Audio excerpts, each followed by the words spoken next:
Have you ever wondered what it takes to build and restore a house? Do you want to work alongside the pros?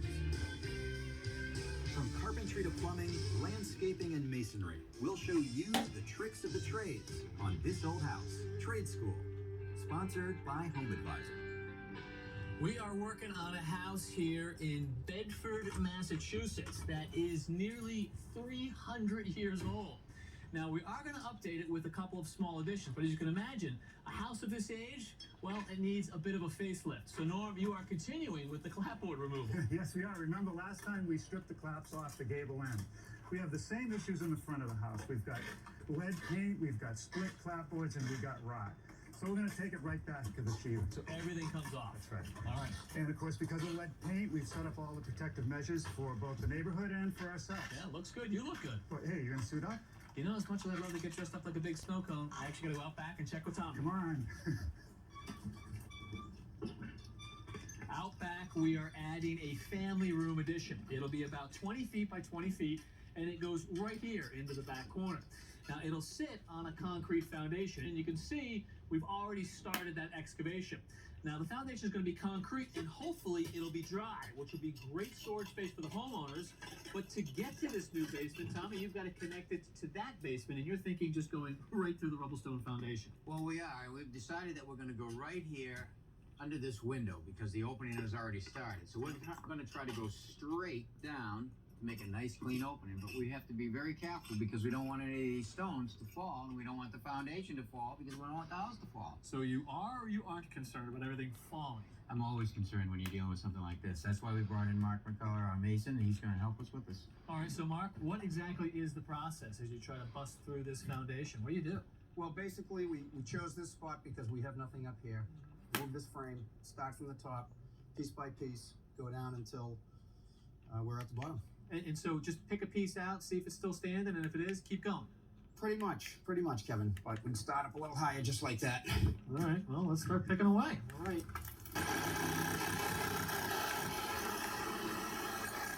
Watch your feet, Tommy.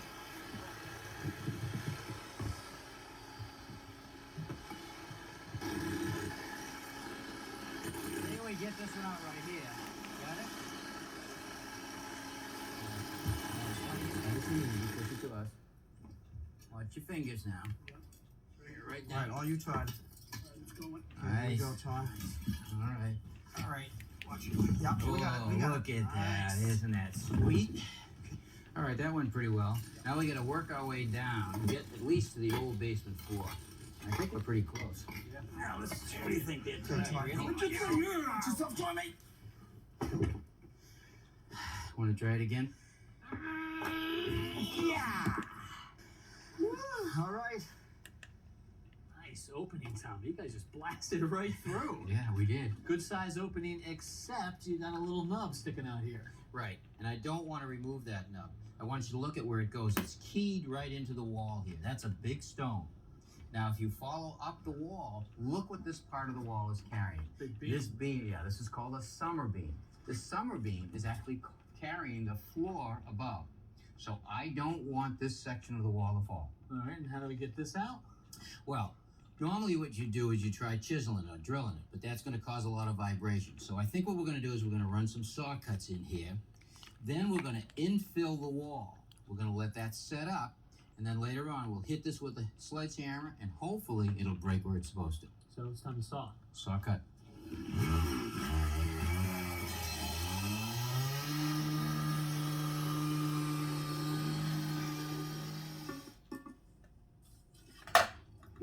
The mix that he's using is a masonry cement. It's just called a type N, and it's perfect for this application because it's sticky and it's strong. They're actually using some of the stones that we took out of the wall to fill back into the wall. Now he's using a pointing tool, and he's pointing up that joint. Again, he's going to pack it right in there nice and tight and make it look good. What do you think, Tom? Yeah, Mark did a great job building this wall back. It's going to be nice and strong. But we're not going to knock this out right now. No, we have to wait for this to set up. Coming up next, Now right here, this is a section of the wall that was behind the chimney that was removed. Are you kidding me? Tommy, look at that. Everything's almost completely gone. But first, here's a tip. If you need to lay out an angle that's exactly 90 degrees, you can use a simple trick called the 3-4-5 method. Along one edge, measure 3 feet and make a mark. Along the other edge, measure 4 feet and make another mark. The distance between the two marks is called the hypotenuse, and if it measures exactly 5 feet, the angle is 90 degrees guaranteed.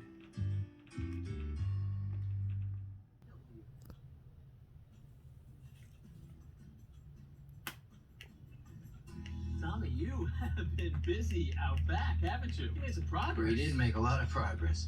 You know, the foundation had to be repointed up and tightened up all this loose rubble stone. Mark McCullough came back and he did that, did a great job. I feel good about it. Obviously, Rogers guys finished the excavation. We got the whole pit dug out, and you have started some form work. Right. Now, remember we hit water? Yeah. All We right. had like a pond of it right here, and we were pumping for, I don't know, 10 or 15 minutes just to keep up with it. Groundwater. Exactly. So what I wanted to do is I wanted to bring in this stone right here. This is actually called trap stone. It's actually broken stone that are pieces that are pretty irregular, so it really gets together and bonds itself really tight. It also allows the water to flow through it under the stone.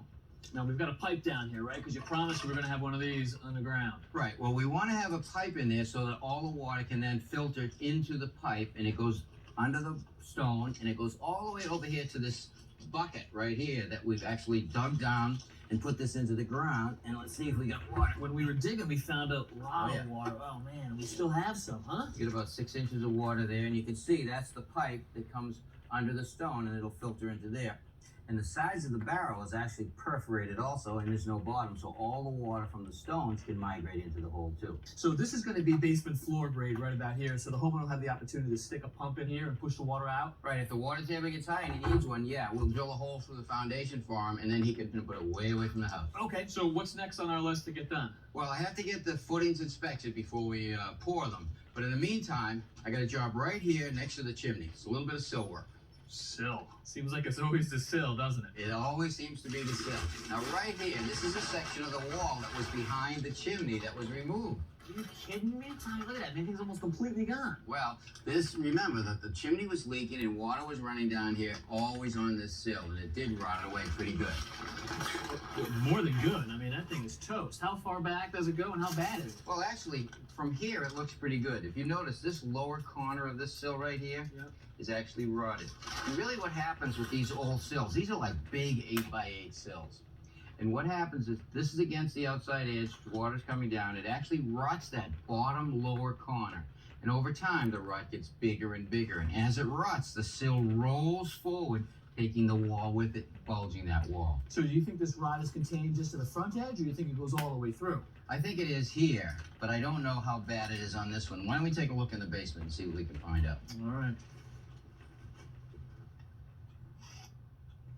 All right, right in here, Kevin. This is the back side of the sill that was really rotted. It feels pretty solid right there. Over here is the back side of the sill where that front corner was rotted. This is really good. So the news in here is not as bad as we feared, but what's the solution? Well, hopefully it's not bad enough that we have to replace it. We can just patch it. All right, so what I'm going to do is I'm going to take a 1-inch paddle bit and I'm going to drill through the rot until I can get to the fresh meat of the timber. See how far back this goes, the rot? Yeah, so we'll drill through the rot right here. That's super solid right there. That's not too bad right there. Pretty good there. Tommy, you're like a dentist poking around my cavities. Yeah, but no pain yet. A little pain there. Oop, that's a little punky right there. Yeah. All right, let's see how it is down here next to the fireplace. Get rid of this. Did.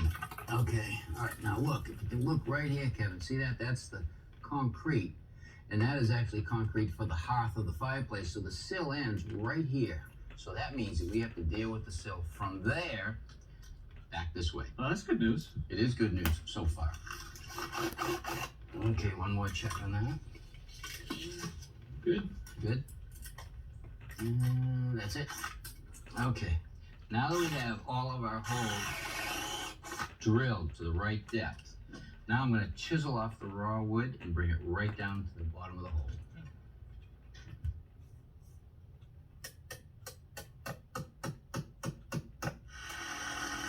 Okay, I removed the surface of rot on the sill. Now we've exposed a nice flat surface with good solid wood.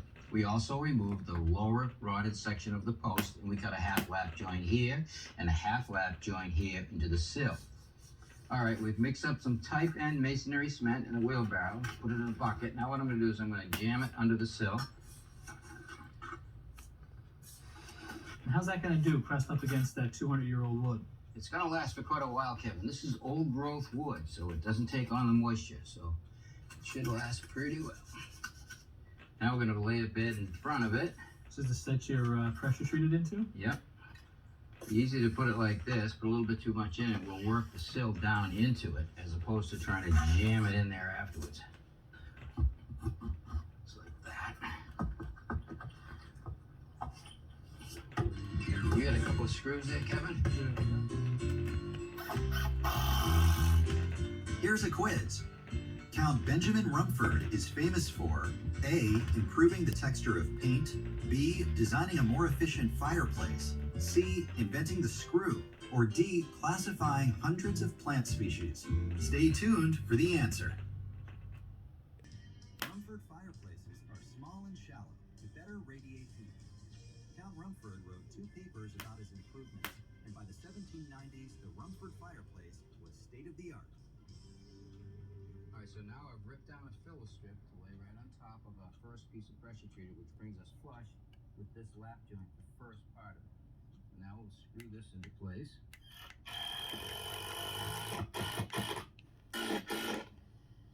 Okay, now we have one more on the top right here.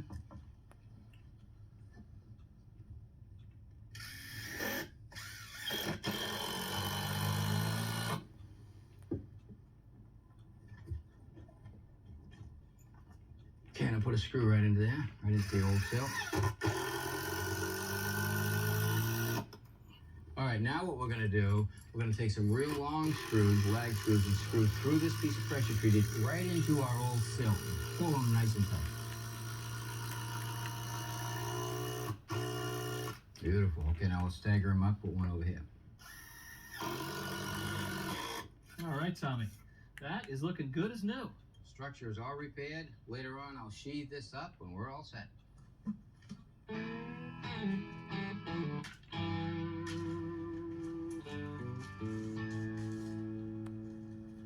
The folks who built this house, the Page family, kept a battle flag here for generations that is now thought to be the oldest existing flag in America. The other day, Richard got a look at it with a woman who keeps that history alive at the local library. Is this the Bedford flag right here? Well, this is a thread-by-thread reproduction of what we think it looked like when it was created about 1710. Okay, so tell me about the symbolism. What are we seeing here? The mailed arm coming out of the clouds is the arm of God, and it implies God is on our side. Yeah. Wincaut Marire is conquer or die. So that's a good slogan to go to battle on, isn't it? Indeed. Now, Indeed. I'm told there was more than one generation of Nathaniel Page that carried this into battle. There were several generations. 2 carried it in the French and Indian Wars, but the most famous one was Nathaniel Page, the Minuteman, who carried it to the North Bridge in Concord on April 19th, 1775, to the beginning Of the American Revolution, yes. a famous battle. So is this how it would look today? This is almost exactly how it looks, except there's no fringe now. So what happened to the fringe? Nathaniel the Minuteman's daughter ripped it off the flag to trim a dress with. She must have looked fabulous. Can I see the real flag? I'd be glad to show you. All right. Come on. And here, in its own climate-controlled room, Yep. this is the Bedford flag. Look at that. Oldest flag in the United States. You know, it's amazing. It's in such great shape. Look at the fabric, still standing up 300 years later. What a treasure. But it hasn't always been in a climate control room, right? No, for 5 generations, the Page family took care of it in the house you're working on now. Well, I'm glad they did. It's really a great piece of history. I'm glad it's in good hands now. Coming up next, All right, our front addition is pumped about halfway up the forms. We're gonna let it set for about a half an hour before we top it off. but first, on the job. HVAC stands for heating, ventilation, and air conditioning. HVAC technicians install new systems, perform routine maintenance, and troubleshoot problems. It's a career that requires excellent diagnostic skills and specific training in many new technologies. HVAC techs often hold a license or certification issued by each state. Over 300,000 people work in the HVAC field, and jobs are expected to grow 14% by 2024. Closed captioning provided by. It's so easy to sell on Poshmark. You just pick out your items, snap a